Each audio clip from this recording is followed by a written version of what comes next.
a huddle. I'm sure you're all aware of that. So if you want to huddle, feel free. Just sort of raise a hand or do anything traditional if you want to contribute.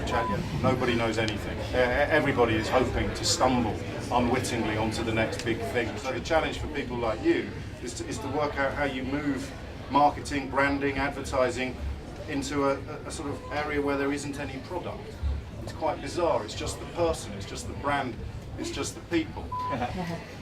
Oh, I knew I was going to be first up.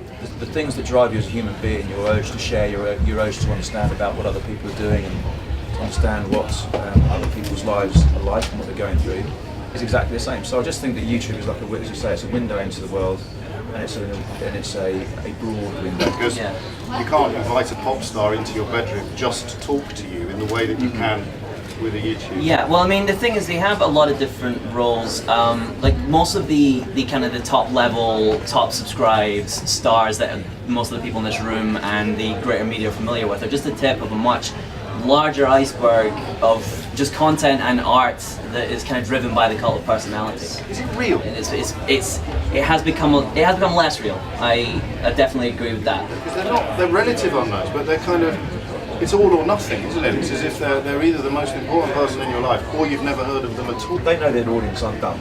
You know, that audience will pick up very, very quickly, and they know. I know it's curated, I know it's edited and presents a certain view. But when something is truly unauthentic, it will become very apparent very quickly. His job is that YouTube at the surface is a platform.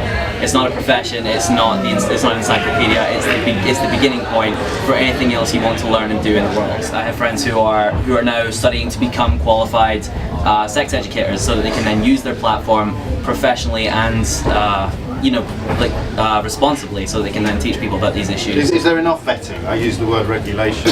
I mean, who's in charge? Yeah. A lot of people refuse to use the term responsibility or influence. Do they? Yeah, just because they want to.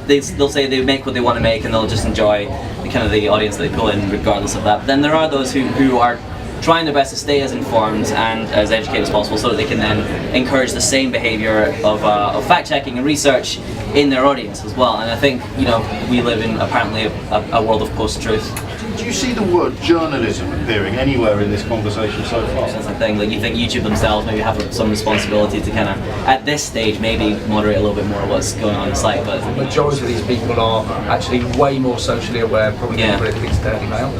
When you get beyond a certain level, yes, your authenticity has to some extent be compromised. Because the reason you relate to YouTubers is because they're like your average Joes. Equivalent of yawning at the end of a dinner party when it's time for all your guests to leave. That's fair. That really is all that we've got time for.